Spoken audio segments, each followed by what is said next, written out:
if the minister has no idea if millions of temporary residents have left and has no plan to remove them, why is she still issuing new permits?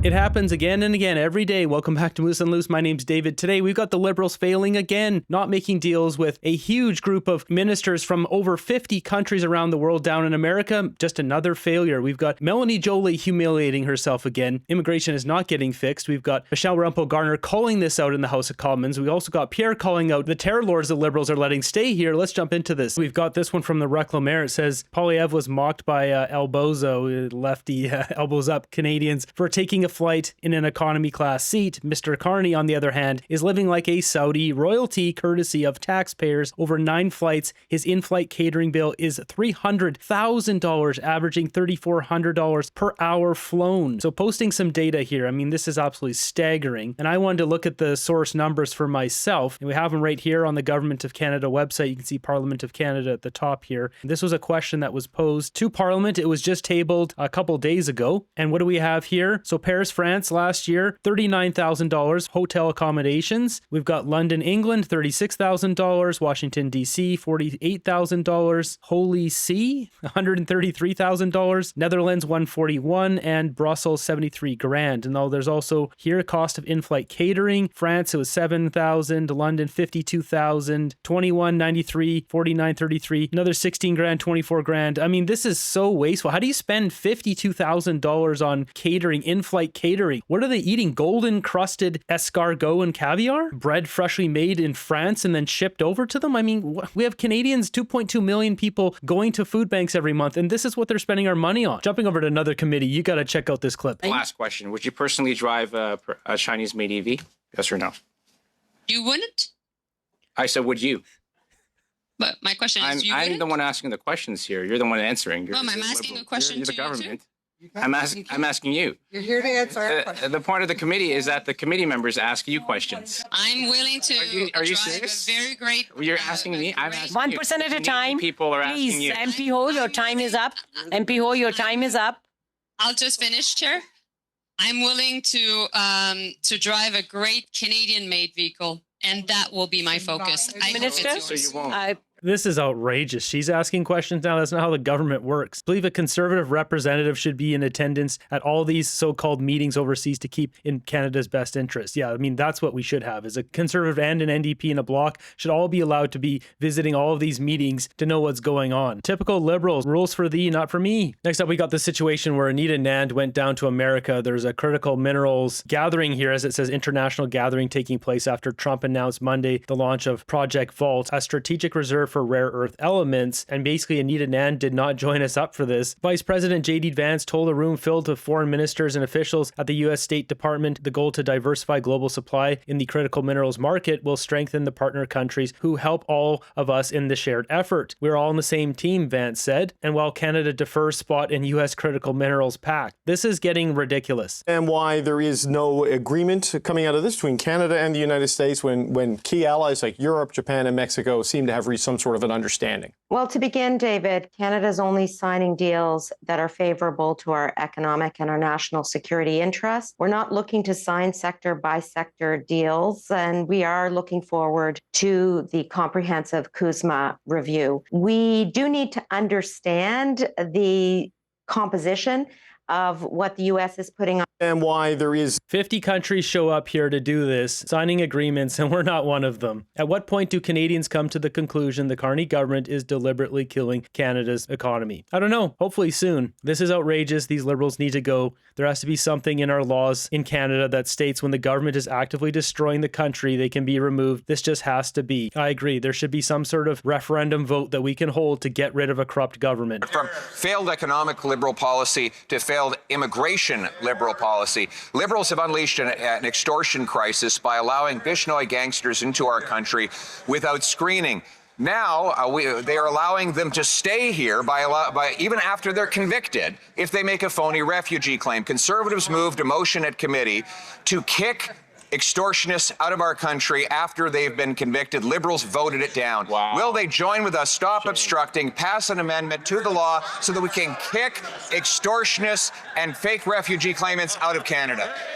You have to wonder why Liberal voters support this kind of stuff. Oh, we just want to keep these terror lords in our country. Totally fine. Why are they okay with it? This one thing alone should cause everyone to not vote for the Liberal Party. Who would want to have terror lords running around in our own country being protected by the Canadian government? The only justification is, well, it's not bothering me. People living in their Laurentian mansions on the St. Lawrence there, not affected by the gangsters yet. When they do finally get the knock of the door or the pew-pew through the window, maybe they'll change their mind. Mr. Speaker, when it comes to extortion, the Conservatives have been uniquely unhelpful in advancing the laws that police are telling us they need to combat extortion. I received a message this morning from Patrick Brown, the Mayor of Brampton, saying that the Peel Regional Police have asked him to pass along the message that the Strong Borders Act is necessary to provide lawful access to help law enforcement break up extortion rings. Mr. Speaker, for months they have obstructed measures that were going to make bail and sentencing tougher on extortionists. It's one thing to stand up and make noise in the House of Commons. It's another to get the laws adopted. Let's do the job Canadians demand. Let me get this straight. Sean Fraser, being the immigration minister before, opened up the doors for all these people to flood into Canada, unvetted, flooding into our streets. And then he votes in favor of the awful bail not jail system that Trudeau brought in, which then allows these people to commit all sorts of heinous crimes in our country and not be prosecuted, get house arrest, if that. And now he's blaming the Conservatives for not wanting to help them pass their new bail system, which is just another failed version of what they already have. Once again, if these criminals were at his house in Nova Scotia and went after his family and his kids, maybe he'd actually want to change the laws. We got another clip here. Kate Harrison dropping truth bombs. They're talking about castle law here. Cochrane trying to do another spin. Kate, what are your thoughts on the policy direction delegates were voting for there? Yeah, well, just 2 points of clarification. The stand your ground or castle laws actually doesn't speak about firearms whatsoever. That has to do with self-defense if somebody is breaking into your home. I recall a case that happened in my hometown of Lindsay, Ontario, where somebody who was broken into used some self-defense and force and ended up being arrested in the process, but despite being the victim of a B&E. So this is a response to instances like that. The immigration reforms had to do with people that are here who commit crimes and what happens to those people. So it's not a broadly anti-immigration sentiment. I think what there was a call for restricting immigration and tightening immigration controls, but not in an anti-immigration way, more like screening and these sorts of things, right? And I think Poilievre, made that very clear in his stance. He said, these things need to be linked to ability to access homes, ability to access healthcare, and making sure that we're not overextending. So I would observe that these are policies that are likely to be very popular, not just with Conservatives, but with Canadians broadly. We've seen that particularly on immigration, where you have at least 2/3 of Canadians saying things have gotten out of control. So I think it's sensible that they would be adopted into the policy platform document or the policy proposal document, particularly when I think there is an opportunity for Poilievre to draw some contrast on these domestic issues, vice the Prime Minister. Brad, only 77% to defund the CBC. I feel like we're growing on them, but that's just me. So there's a poll that came out that said that 77%. I mean, when it comes down to it, these guys just lie on here all day long. They're pushing liberal propaganda. I mean, why are they there? This should be against the law, what they're doing. This is basically North Korea light, not full-blown Kim Jong-un propaganda, but we're getting there. So good on Kate Harrison here, sticking on the facts, sticking on the points. I mean, immigration is disaster. Castle law needs to come in sooner than later. Moving ahead, we've got this one. Canadians grow increasingly hostile towards immigration. A record high share of Canadians now say effects of immigration on the nation are mostly negative. You bet they are. We're not bringing in the doctors and engineers. We're bringing in very few of those people, mostly people who are not contributing to society or, in fact, attacking society. It's interesting. So we got a comment here saying the unspoken truth is immigrants are more hardworking than Canadians. Well, one calls in at work, I think calls in sick at work at every slight opportunity. The other would still find a way to work. What we're seeing is Canada is built by immigrants, good, hardworking people who want to build their life. And now we're getting a bunch of gangsters and goons being flooded in as immigrants. People with no skills, low skills that are just a complete drain on society. It's tainting the image, especially people from India, good, hardworking people from India that came over, now being tainted by all these gangsters that have come in. Not to mention all the immigrants from around the world that fought their way to get in here. And then now the image of immigration is getting soured by, well, what the Liberals did. Well, I understand where this comment's coming from. People who want to build a new life coming from another country will work hard. That doesn't mean people born here don't work hard either. Mr. Speaker, the Liberals issued millions of temporary resident permits in the last 5 years. The result? Rents have skyrocketed, emergency rooms are overflowing, and Canada's youth jobs crisis is the worst that it's ever been. 1.5 million temporary residents had their permits expire last year, and that's more than the entire population of Calgary. So a simple question, Can the Minister of Immigration tell the House how many of these folks have actually left the country as the law requires them to do? The Honourable Minister of Immigration, Refugees and Citizenship. Thank you very much, Mr. Speaker. Canadians gave this government a clear mandate to bring sustainability to our immigration system. That's right. We've been clear we are reducing the temporary resident population. Our student numbers are down, our worker number are down. The temporary resident population fell by 176,000, and our asylum numbers are down by a third. We will stick to our... Everything has gone up like 5 times, so bringing it down 5% doesn't do anything. These guys are bringing in over 2 million people, and we build 250,000 homes a year. That math doesn't add up. And stack that year over year, no wonder our country's broken. Targets, we will enforce our rules so that immigration system works for Canadians, for newcomers, and for our businesses. Thank you, Mr. Speaker. It doesn't work. I've already done the math on this. It's like 3,000 people per day they're bringing in. No wonder everything's completely bursting at the seams. I had a sneaking suspicion she wouldn't answer that one because she actually boasted in the Canadian press that they brought in millions of temporary residents with no way to track if they would leave. Worse, the minister has signed off on bringing hundreds of thousands of more temporary residents this year without knowing if they will leave. At the end of this year, 3 million temporary residents will have had their visas expire. That's roughly the population of Toronto. If the minister has no idea if millions of temporary residents have left, why is she still issuing new permits? Again, for the members' benefit, Canadians gave this government a clear mandate to bring immigration to sustainable numbers. That is exactly what we're doing. In the Globe and Mail, January 15th, great article in there. TD stats show as well that the rent is decreasing, housing starts are up.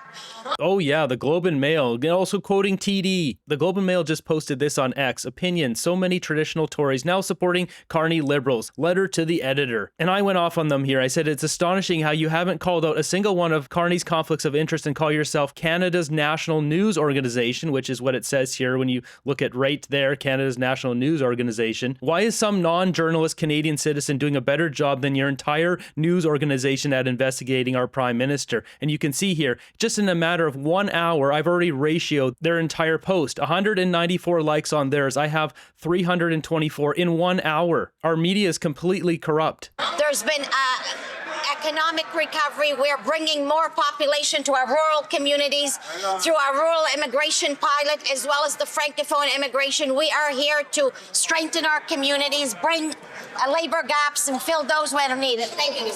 Yeah, Canadians don't like that, though. They don't like it in rural Saskatchewan or rural Manitoba or Yukon when suddenly there's thousands of people from South Asia just show up in their community and then they don't follow the same rules and adhere to the same level of cleanliness or any sort of cultural norms. People don't like garbage everywhere. In Canada, we don't want that culture here. When people come in, they should have to do a test. If they fail the test, they can't come in. And some of those questions need to be, is it okay to litter? Is it okay to fish in any river? The answer is no. You have to check if you're allowed to, if it's spawning season. People coming in have to follow our rules and have to assimilate into our culture, not replace it. That's why small cultures don't want thousands of people replacing their local culture there. Mr. Speaker, I'd like you to kind of visualize the math lady gif for a moment, because last year, the Liberals only removed 22,000 people who had no legal reason to be in Canada. So millions minus 22,000 is still what? Millions!